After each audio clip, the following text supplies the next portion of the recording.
Hey, what's up? Dean Sear Performance back at the shop, and it's funny, but it's not funny at all.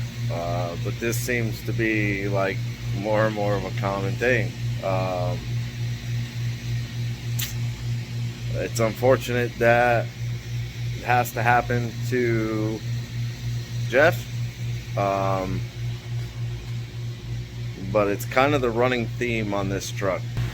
His S10, when he first brought it, was just an absolute mess with the wiring and leaving the stock ECU to run the transmission that couldn't run the transmission because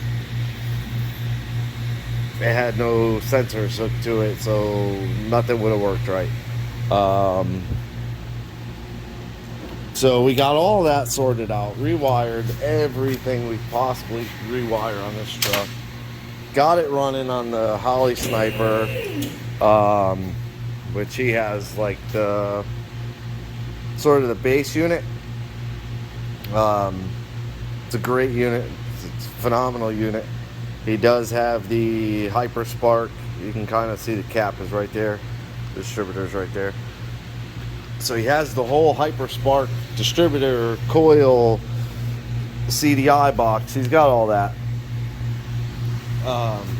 So he buys what he needs to buy. He spends the money on what he needs to spend the money on to make it right. Brought it up. We got it all going for him. And he took the truck and then he brought it back. We did the cage, the seats, transmission, because the original transmission was bad. It was a 4L60. So now it's got a Pro Mod Power Glide in it. Everything ran good, shifted good, everything was working. And now he wants to, progress from there. So we want to do a cam swap. Simple cam swap. Let's pull the heads, check the pistons, just see that they're not some big giant dome pistons. And you can see I got it all torn down. Here's the heads. They are the Summit 170cc. That's the part number, PB25310. They come with, not my preference of a double spring. It has like the flat coil on the inner spring. So these are a little bit on the, what I would say are softer side of a spring. Good locks and retainers and all that. They're guide plates, rocker studs. Again, the sheet, when he bought the truck, it had 1.7 inch rockers, which are just ginormous rockers. We pull the valve cover, 1.6 rockers. Not a big deal. I prefer the 1.6. So, just finding little things and get the intake off and get the heads off of it. And lo and behold, this was the first head, the passenger side. And if you look, so pistons go on rods a certain way.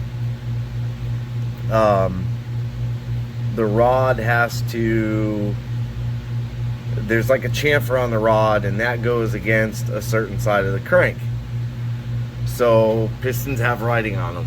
Now, I'm not an engine builder, but I know for a fact that this dot, every piston manufacturer puts a dot on their piston faces forward, like this one.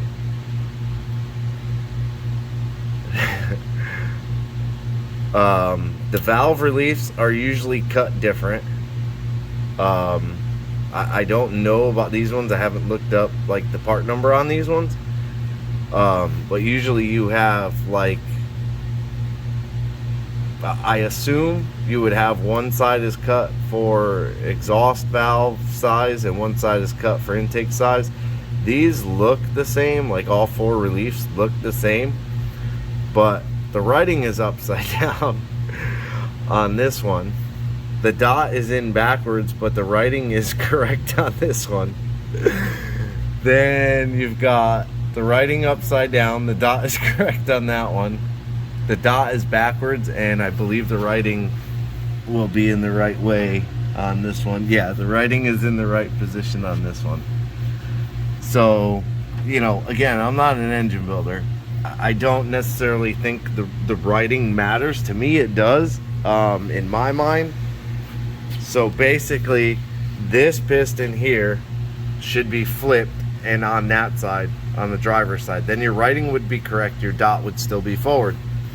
This piston should be turned 180 degrees and flipped to that side. So it's almost like they installed all the pistons completely opposite of each other. But what gets a little bit funky to me anyways is this side, the writing is upside down and the dot is backwards. So there would be no way to make this writing correct. This one's correct. The writing is in the right orientation and the dot is forward. That one's correct. The writing is in the right orientation. The dot is forward. That one, the last one, the dot is at the back and the writing is upside down.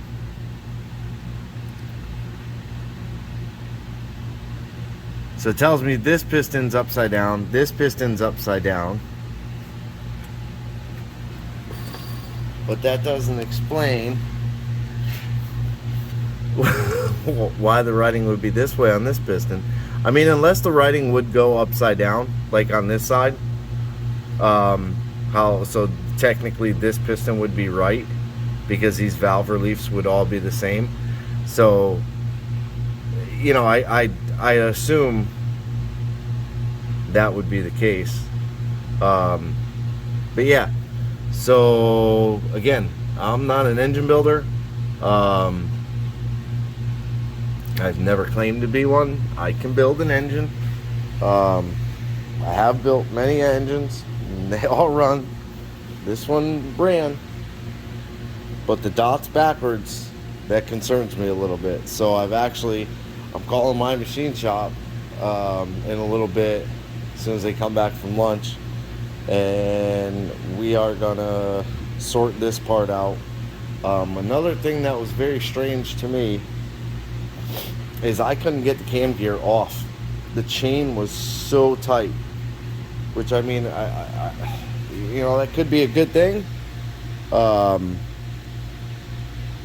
But what I noticed is that the pin on the cam is very long, and it's also bent. You can almost see it in the, yeah, you can kind of see it. I'm trying to get it to focus. There we go. The pin is bent out, so that might have been what was holding it up. Not overall concerned about that. I'm more concerned with the piston orientation, and this cam is, clean the bottom off. This is a Power Max 2030 102307 CR. Power Max 2030. So I'm not exactly sure what this cam is. I know he sent me the specs on it. Man, it's like 450, 460, something like that, 480 lift maybe. So I'm gonna grab the other cam just to kind of compare it. Be right back. Okay, so I got the new comp cam here. Right off the bat, you can see the pins. Like, somebody had to have, I don't know. To be honest, I have no idea. But that pin is so long. It's like double the length of this pin in the new cam. That's just crazy. I mean, it wouldn't come out. It didn't come out with the cam gear. That's just crazy. I don't know. It's so weird. Yeah, I don't know. It's a roller motor. It is a roller motor like the LT1 style, GM original LT1 style. So I'm gonna put the new one back in the box so we don't drop it.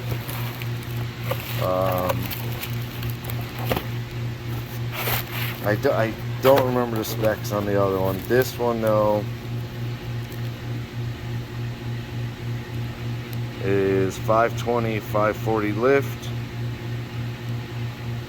Trying to look. Duration at 50,000 is 236, 248. It has a lobe separation of 113. So this is definitely a much larger camshaft than what he has in there.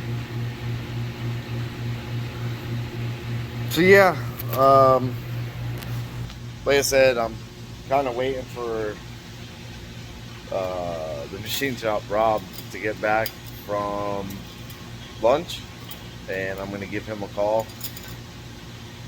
I did text Jeff. He's super happy. He always is when I text him, because it usually means it's going to cost him more money, so he loves when I do that to him. But yeah, I don't know. I feel horrible, I really do. I know I'm laughing, but it's like one of those like hysterical, like I just don't know. I don't know. I don't get it. I really don't. Well, people just don't care, or if people are truly just that stupid that they have no clue what they're doing and they do it anyways. Like I get, if you want to do something, you know, try and do something, research it. It's pretty simple, you know.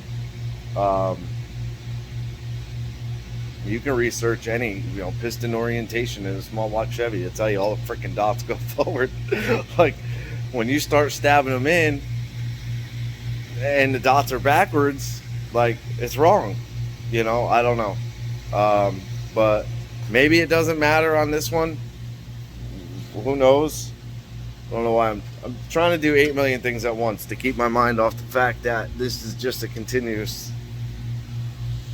All right, so quick update. I did end up calling Rob at Central Florida Machine and Speed, and he basically said it's not the end of the world. The main thing, which I know, is the chamfer on the rod is facing the right direction. We don't really have a way to verify that. But the motor does turn over. It hasn't ground away bearings or anything like that. So we have to assume the rods are facing the right way on the crank. He said it's not the end of the world. He prefers every dot faces forward. That's the way I do it too. But it's not the end of the world. It has something to do with the position of the wrist pin. Not 100%. But he said it's fine, you can run it, so we're gonna run it. This is why we call ourselves the shit show. Oh, you got Chris with the Capri, the teal Capri that has been making really good passes, and then he broke an axle. But he's always late to the track, and you know, forgets something, or his laptop's dead, or it's always something crazy, you know. We call ourselves the shit show. It's a group of us. We consider ourselves friends. We make fun of each other, and we are definitely the shit show. And this is proof that we are the shit show. I appreciate you watching. Next video hopefully won't be the motor sitting out on the floor. Thanks for watching, not washing. Don't wash your TV. Hit the like, subscribe, hit the bell to be notified of new videos, and have a good day.